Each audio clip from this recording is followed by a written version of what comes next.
Film की शुरुआत Japan से होती है। वहां एक जहाज कुछ अजीब कंटेनर लाता है। इन कंटेनरों में लाल चंदन की लकड़ियां होती है और पुष्पा भाव भी इनमें मौजूद होता है। जब जापानी लोगों ने उसे देखा तो उन्होंने पुष्पा भाव को उल्टा लटका दिया। लेकिन पुष्पा भाव वे अपने हाथ छुड़ाए और उन जापानियों से लड़ाई करने लगा। दरअसल जापानियों ने लाल चंदन की लकड़ियों का पेमेंट नहीं किया था, इसलिए पुष्पा भाव वहां आया था। वह बहुत बहादुरी से लड़ाई करता है, लेकिन अंत में उसे गोली लग जाती है और वह समुद्र में गिर जाता है। फिर पता चलता है कि यह सब एक सपना था। अब पुष्पा भाऊ सिंडिकेट का लीडर बन चुका है और वह तय करता है कि लाल चंदन की लकड़ियों को कहाँ भेजना है। पुष्पा पूरी तरह से राज कर रहा था, लेकिन उसके कई दुश्मन भी हैं। उनमें सबसे बड़ा दुश्मन भंवर सिंह शेखावत है, जो एक आईपीएस अधिकारी है। फिल्म के पहले भाग में पुष्पा ने शेखावत को नंगा दौड़ाया था, इसलिए शेखावत बदला लेने के लिए कुछ भी कर सकता है। वह एक योजना बनाता है। जब पुष्पा के लोग जंगल में लाल चंदन की लकड़ियां काटने जाते हैं तो भंवर सिंह शेखावत ही मजदूर बनकर उनके साथ मिल जाता है। जब पुष्पा भाव वहां पहुंचे तो उन्होंने देखा कि शेखावत ने सभी मजदूरों को पकड़कर जेल में डाल दिया है। शेखावत हमेशा पुष्पा को बचने का मौका देता था, क्योंकि उसके पास कोई सबूत नहीं था। अब शेखावत ने 230 मजदूरों को बुरी तरह से पीटा और जेल में डाल दिया। फिर पुष्पा भाऊ पुलिस स्टेशन आए। वहां शेखावत नहीं था, लेकिन कुछ इंस्पेक्टर थे। पुष्पा भाऊ सिर्फ सीनू को लेने आए थे, क्योंकि आज उसकी शादी थी। जब पुष्पा ने सीनू को देखा तो उसने देखा कि सीनू के शरीर पर कई चोट के निशान थे। पुष्पा ने जब अपने सभी मजदूरों को देखा तो वह बहुत गुस्सा हो गया, क्योंकि शेखावत ने उन्हें जंगल में बुरी तरह से मारा था। यह देखकर पुष्पा भाऊ पुलिस इंस्पेक्टर से बोले, अगर आपने इन लोगों पर हाथ उठाया है तो इसका मतलब है कि आपने मुझ पर हाथ उठाया है। मैं इन्हें यहां से ले जा रहा हूं। इंस्पेक्टर और बाकी पुलिस वाले बोले, अगर आप इन्हें ले जाएंगे तो हमारी नौकरी चली जाएगी। यह सुनकर पुष्पा भाऊ ने कहा, आज से तुम्हारे रिटायरमेंट तक जितना भी पैसा तुम कमाओगे वो सब मैं दे दूंगा। और उन्होंने सभी का रिटायरमेंट कर दिया। जब शेखावत पुलिस स्टेशन पहुंचा तो वहां कोई नहीं था। उसे समझ में आ गया कि सभी को पुष्पा भाऊ ने खरीद लिया है। पुष्पा भाऊ भले ही गलत काम करता है, लेकिन वह अपने मजदूरों का बहुत ध्यान रखता है और अपनी पत्नी श्रीवल्ली से भी बहुत प्यार करता है। अगले दिन श्रीवल्ली से भी बहुत प्यार करता है। अगले दिन श्रीवल्ली मंदिर में पूजा करने गई। ओ, ओ, वाह। मुरली श्रीवल्ली से कह रहा था, तुम पूजा तो करोगी, लेकिन क्या तुम्हारे पास अपना गोत्र और सरनेम है? मुरली हमेशा श्रीवल्ली को नीचा दिखाता है। मुरली की बेटी कावेरी श्रीवल्ली को पसंद करती है और उसे चाची बुलाती है, लेकिन मुरली कावेरी को मना करता है कि वह उनसे बात न करे। पुष्पा श्रीवल्ली की सारी बात मानता है। आज पुष्पा सिद्धप्पा के साथ मिलकर मुख्यमंत्री से मिलने वाला था। श्रीवल्ली ने कहा, अगर तुम जा रहे हो तो सीएम के साथ फोटो खिंचवा लेना, ताकि हम उसे फ्रेम कराकर हॉल में लगा सकें। पुष्पा ने वादा किया, लेकिन जब वह वहां पहुंचा तो कुछ और ही हुआ। पुष्पा सीएम को पैसे देता है, लेकिन सीएम उसके साथ फोटो नहीं खिंचवाता। उसका मानना था कि जूती हमेशा पैर में रहनी चाहिए। जब शेखावत पुलिस स्टेशन पहुंचा तो वहां कोई नहीं था। उसे समझ में आ गया कि पुष्पा भाऊ ने सरी को खरीद लिया है। पुष्पा भाऊ गलत काम करता है, लेकिन वह अपने मजदूरों का बहुत ध्यान रखता है और अपनी पत्नी श्रीवल्ली से भी बहुत प्यार करता है। अगले दिन श्रीवल्ली मंदिर में पूजा करने गई। वहां उसने भगवान के लिए गहने और उस श्रीवल्ली मन पुष्पा का सौतेला भाई मुरली ने श्रीवल्ली से कहा, तुम पूजा तो करोगी, लेकिन क्या तुम्हारे पास अपना गोत्र और सरनेम है? मुरली हमेशा श्रीवल्ली को नीचा दिखाता है। मुरली की बेटी कावेरी श्रीवल्ली को पसंद करती है और उसे चाची बुलाती है, लेकिन मुरली कावेरी को मना करता है कि वह उनसे बात न करे। पुष्पा श्रीवल्ली की सारी बात मानता है। आज पुष्पा सिद्धप्पा के साथ मिलकर मुख्यमंत्री से मिलने वाला था। श्रीवल्ली ने कहा, अगर तुम जा रहे हो तो सीएम के साथ फोटो खिंचवा लेना, ताकि हम उसे फ्रेम कराकर हॉल में लगा सके। पुष्पा ने वादा किया, लेकिन जब वह वहां पहुंचा तो कुछ और ही हुआ। पुष्पा सीएम को पैसे देता है, लेकिन सीएम उसके साथ फोटो नहीं खिंचवाता। उसका मानना था कि जूती हमेशा पैर में रहनी चाहिए। पुष्पा ने सिद्धप्पा से पूछा कि सीएम बनने के लिए कितने पैसे चाहिए। सिद्धप्पा ने बताया कि लगभग 1 करोड़ रुपए की जरूरत पड़ेगी। पुष्पा ने कहा, मैं तुम्हें 500 करोड़ दूंगा, लेकिन सीएम तुम्हें ही बनना होगा। इसके बाद सिद्धप्पा सेंट्रल मिनिस्टर से मिलने गया, क्योंकि पुष्पा ने उसे ऐसा करने के लिए कहा था। पुष्पा ने वहां एक सोफा भेजा था जिसमें 225 करोड़ रुपए थे। जब सिद्धप्पा ने यह सब देखा तो उसने कहा कि इस तरह पैसे खर्च करना ठीक नहीं है, क्योंकि हमें बचाना होगा। पुष्पा ने कहा कि अब वह सिर्फ राष्ट्रीय नहीं रहा, बल्कि अंतर्राष्ट्रीय हो गया है। लाल चंदन की लकड़ियों की तीर वह सिर्फ मुर्गन से करता था, और उसके बदले में उसे 1 टन पर 1 करोड़ रुपए मिलते थे। पुष्पा ने सोचा कि अगर वह लाल चंदन की लकड़ियों की डील विदेश में करेगा तो उसे हर टन पर 2 से 5 करोड़ रुपए मिल सकते हैं। इसलिए उसने तुरंत विदेश जाने का फैसला किया। वहां उसकी मुलाकात एक बड़े बिजनेसमैन से हुई और उन्होंने 2000 क्विंटल लकड़ियों की डील की। बदले में पुष्पा को 2000 करोड़ रुपए मिलने वाले थे। पुष्पा को 2000 करोड़ कमाने के लिए 2000 क्विंटल लाल चंदन की लकड़ियों का इंतजाम करना था। इसलिए उसने अपने सिंडिकेट के सभी सदस्यों को सक्रिय कर दिया और कहा कि उसे हर जगह से लाल चंदन की लकड़ियां चाहिए। सभी सदस्य काम में जुट गए और लकड़ियां लाने लगे। लेकिन तभी मंगल, सीनू और उनकी पत्नी ने यह जानकारी शेखावत को दे दी कि पुष्पा जल्द ही 2000 क्विंटल लकड़ियां बाहर भेजने वाला है। उन्होंने शेखावत से कहा कि वह इन लकड़ियों को जब्त कर ले। साथ ही मंगल, सीनू और उनकी पत्नी ने शेखावत से कहा कि वह सिंडिकेट के सदस्यों को डराए धमकाए ताकि वे काम न कर सके। असल में मंगल खुद सिंडिकेट का अध्यक्ष बनना चाहता था। जब भंवर सिंह को यह बात पता चली तो उसने सभी चेक पोस्ट पर नाकाबंदी करवा दी। तभी चेक पोस्ट पर एक ट्रक आया जो लाल चंदन से भरा हुआ था। शेखावत वहां पहुंचा और उसने कोई रहम नहीं दिखाया। उसने सभी ट्रकों को जला दिया।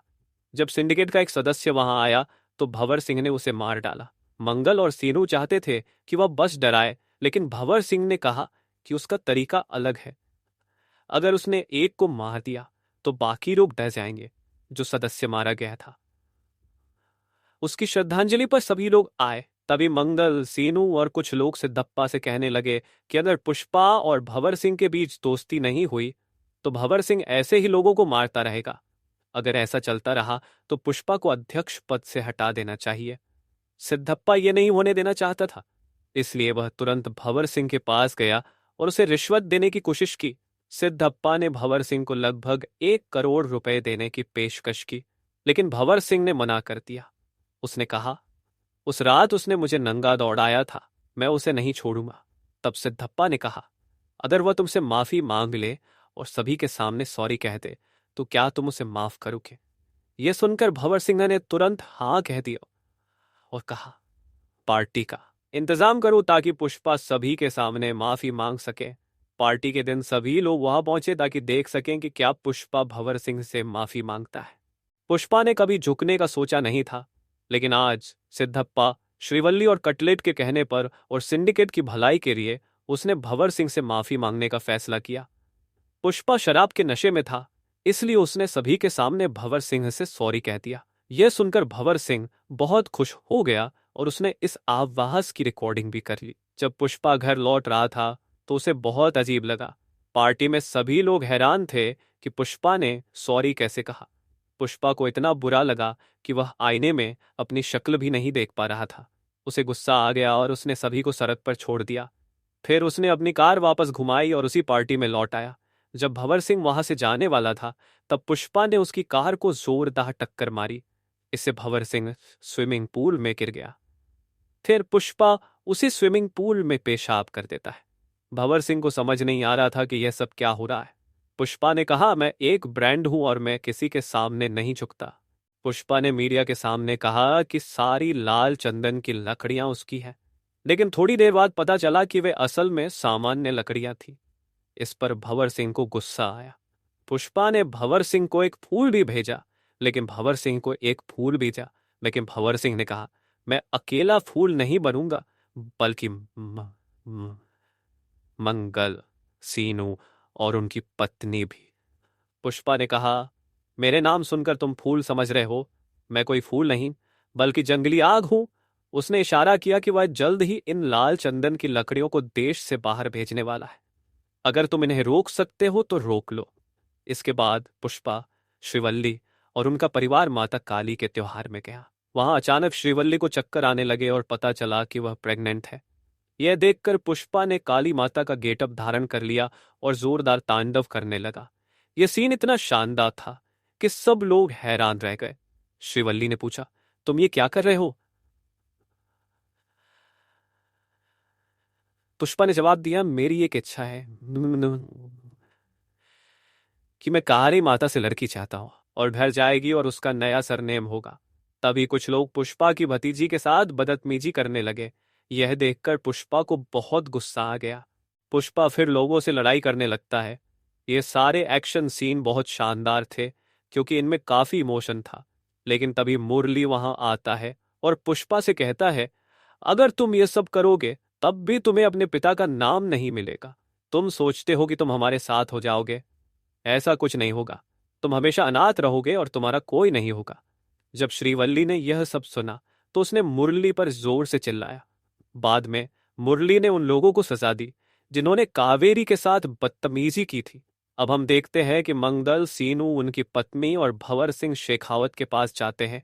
वे उसे बताते हैं कि अगर लाल चंदन की लकड़ियां बॉर्डर पार कर गईं तो तुम्हारी सीएम की कुर्सी भी खतरे में पड़ जाएगी। इससे 2000 से 5000 करोड़ की फंडिंग आएगी जिससे तुम सीएम के पद से हट सकते हो। सीएम तुरंत आदेश देता है कि इन लाल चंदन की लकड़ियों को बॉर्डर पार करने से रोका जाए। ये लकड़ियां रामेश्वरम से होते हुए श्रीलंका जाने वाली थी क्योंकि रामेश्वरम से श्रीलंका सिर्फ 18 किलोमीटर दूर है।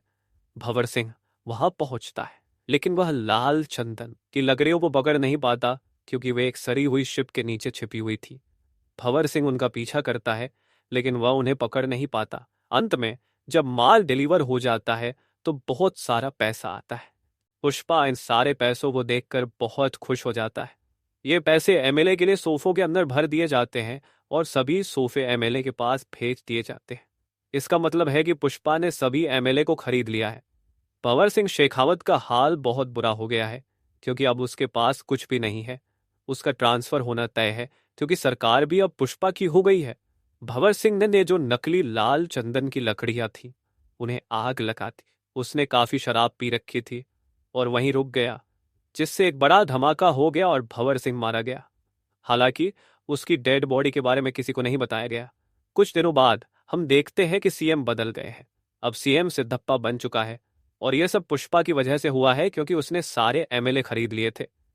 जैसा कि पुष्पा ने वादा किया था, 24 जुलाई को सीएम खुद उसके घर आएंगे और उसके साथ खाना खाएंगे और फोटो खिंचवाएंगे। आज 24 जुलाई है। सिद्धप्पा वहां आता है और फोटो खिंचवाता है। वह श्रीवल्ली से कहता है, तुम्हारी फोटो की वजह से मैं सीएम बना हूं। क्योंकि आज श्रीवल्ली का जन्मदिन था इसलिए वहां एक छोटा सा सेलिब्रेशन होता है और सभी लोग इसे मनाते हैं। हालांकि सिद्धप्पा सीएम बन चुका है लेकिन पूरे राज्य पर पुष्पा का राज चल रहा है और लोग उसे बहुत मानने लगे। एक दिन पुष्पा की भाभी, जो मुरली की पत्नी है, पुष्पा के घर आती है और बताती है कि कावेरी को कुछ लोगों ने किडनैप कर लिया है। वे 2 करोड़ रुपए की मांग कर रहे हैं और अगर पैसे नहीं दिए तो वे कावेरी को मार देंगे। यह सुनकर पुष्पा बहुत परेशान हो जाता है। वह पहले न्यूज चैनल पर जाता है और लाइव आकर कहता है, अगर मेरी भतीजी कावेरी को कुछ हुआ तो मैं उन लोगों को जान से मार दूंगा। उनके पास सिर्फ 1 घंटा है। अगर 1 घंटे में कावेरी नहीं मिली तो मैं उन्हें रहम नहीं करूंगा। ये बात सिद्धप्पा और सेंट्रल मिनिस्टर को भी पता चल जाती है लेकिन पता चलता है कि किडनैप करने वाले कोई और नहीं बल्कि सेंट्रल मिनिस्टर का भतीजा है। इसलिए सेंट्रल मिनिस्टर सिद्धप्पा से कहता है कि पुष्पा से बात करे और उसे समझाएं कि वह भतीजे के साथ कुछ न करे। लेकिन पुष्पा कहता है, मुझे सेंट्रल मिनिस्टर या सिद्धप्पा से कोई फर्क नहीं पड़ता। सेंट्रल मिनिस्टर का भतीजा 2 करोड़ रुपए की मांग कर रहा था और अकेले ही पुष्पा को अपने अड्डे पर बुला रहा था। पुष्पा मान जाता है और हेलीकॉप्टर से वहां पहुंचता है। वहां पहुंचकर वह सबसे पहले शॉटगन से फायर करता है लेकिन मंत्री का भतीजा उसे बताता है कि उसकी भतीजी के ऊपर भी गन पॉइंट पर रखी गई है। पुष्पा को गुस्सा आ जाता है और वह उन लोगों से लड़ाई करने लगता है। ये लोग जानते हैं कि पुष्पा के हाथ बंधे हुए हैं लेकिन फिर भी वे उसे मारने की कोशिश करते हैं। इस बार वे उसके हाथ और पैर दोनों बांध देते हैं और कावेरी के साथ गलत काम करने लगते हैं। ये देखकर पुष्पा को बहुत गुस्सा आता है। फिर वह अपनी ताकत दिखाते हुए उन लोगों को बुरी तरह से मारने लगता है। ये एक्शन सीन बहुत शानदार था और फिल्म पुष्पा की पहचान बन गया। अगर किसी से पूछा जाए कि उन्हें फिल्म में क्या सबसे अच्छा लगा तो वे इसी फाइट सीन के बारे में बताएंगे। इस दौरान मंत्री का भाई भी वहां पहुंच जाता है और पुष्पा ने उसे और उसके भतीजे को भी मार डाला। जब मंत्री को यह बात पता चलती है तो वह पूरी तरह से पागल हो जाता है। अब अगले सीन में पुष्पा अपने घर पर होता है जब मुरली आता है। मुरली को अपनी गलती का एहसास हो गया था, इसलिए वह पुष्पा और उसके परिवार से माफी मांगने आया है। वो कहता है, मुझे पता चल गया है कि आप ही मेरी असली फैमिली हैं। मैं सिर्फ कावेरी का कार्ड देने आया हूं क्योंकि उसकी शादी होने वाली है। पुष्पा भाऊ की शादी में नहीं आने पर श्रीवल्ली कहती है, अगर तुम नहीं आए तो मैं मंडप में नहीं बैठूंगी। वह पुष्पा को बताती है कि शादी के कार्ड पर उनकी माँ और पिता का नाम लिखा है। यह सुनकर पुष्पा बहुत इमोशनल हो जाता है क्योंकि उसने कभी अपने परिवार का नाम नहीं देखा था। उसके आसपास लोग उसे चुप कराने की कोशिश करते हैं क्योंकि पुष्पा को रोते हुए बहुत कम ही देखा गया है। बाद में पुष्पा सबको माफ कर देता है और अपनी पूरी फैमिली के साथ कावेरी की शादी में जाता है। सभी ने एक दूसरे को माफ कर दिया और आगे बढ़ गए। दूसरी तरफ मंत्री के घर पर मातम छाया हुआ है क्योंकि मंत्री का भाई और उसका बेटा मारे गए हैं। तभी एक आदमी पार्सल लेकर मंत्री के पास आता है, लेकिन अचानक एक आदमी पहाड़ी से बम फेंक देता है और फिल्म यहीं खत्म हो जाती है। उस आदमी के बारे में नहीं बताया गया, लेकिन पुष्पा 3 का ऐलान कर दिया गया है जिसका नाम है पुष्पा द रैम्पेज। यह फिल्म पूरी तरह से एंटरटेनिंग है। इसमें जो कुछ भी होता है उस पर विश्वास करना आसान होता है। एक के बाद एक शानदार एक्शन सीन आते हैं और कई बार सीटी और कई बार सीटी और ताली बजाने वाले सीन होते हैं। पुष्पा कभी झुकता नहीं है और फिर जो होता है वह बवाल कहलाता है। यह फिल्म इतनी मजेदार है कि लोग थिएटर जाने को मजबूर हो जाएंगे। फिल्म की लंबाई भी कोई समस्या नहीं लगती क्योंकि हर सीन में कुछ खास होता है। यह फिल्म देखने का अनुभव बहुत मजेदार है। इसे सिनेमा हॉल में जाकर देखना चाहिए क्योंकि ऐसे ही सिनेमा से सिनेमा जिंदा रहता है। फिल्म में मास और क्लास दोनों हैं, इसलिए यह सफल होगी। अल्लू अर्जुन का काम शानदार है। वह आपको यकीन दिलाते हैं कि जो वह कर रहे हैं वह संभव है। उनकी मेहनत साफ दिखती है और उन्होंने हीरो बनने के मायने बदल दिए हैं। रश्मिका मंदाना का काम भी बहुत अच्छा है। अल्लू अर्जुन जैसे हीरो के सामने हीरोइन के लिए कुछ करना मुश्किल होता है, लेकिन रश्मिका अपनी छाप छोड़ देती है। फहद फासिल ने भी शानदार काम किया है। एक हीरो की ताकत तभी दिखती है जब विलेन मजबूत हो और फहद ने पुलिस वाले के किरदार में जान डाल दी है। जगदीश प्रताप भंडारी और जगपति बाबू ने भी अच्छा काम किया है। सुकुमार की राइटिंग और डायरेक्शन शानदार है। उन्होंने फिल्म में स्वैग और एंटरटेनमेंट पर ध्यान दिया और इसमें सफल रहे। फिल्म में एक के बाद एक कमाल के सीन हैं जिससे दर्शक हर बार हैरान होते हैं। डायरेक्टर सुकुमार ने पुष्पा दी राइज में अपने हीरो के व्यवहार और एटीट्यूड को अच्छे से सेट किया था। और पुष्पा 2 में यह बात और भी अच्छी लगती है, यह फिल्म पूरी तरह से एंटरटेनिंग है और दर्शकों को थिएटर जाने पर मजबूर कर देगी। फिल्म की लंबाई भी कोई समस्या नहीं लगती क्योंकि हर सीन में कुछ खास होता है। यह फिल्म हीरो के किरदार को उसकी असली कहानी के अनुसार दिखाती है। तो दोस्तों, इसी के साथ ये वीडियो यहीं खत्म होता है। मुझे उम्मीद है कि आपको यह वीडियो पसंद आई होगी। अगर आपको यह पसंद आई हो तो कृपया वीडियो को लाइक करें और चैनल को सब्सक्राइब जरूर करें ताकि आपको ऐसे ही लेटेस्ट और मजेदार कंटेंट मिलते रहें। हम फिर एक नई और शानदार वीडियो के साथ मिलेंगे। तब तक के लिए हमारे चैनल के साथ बने रहिए। धन्यवाद। जय हिंद, जय भारत, जय श्री राम।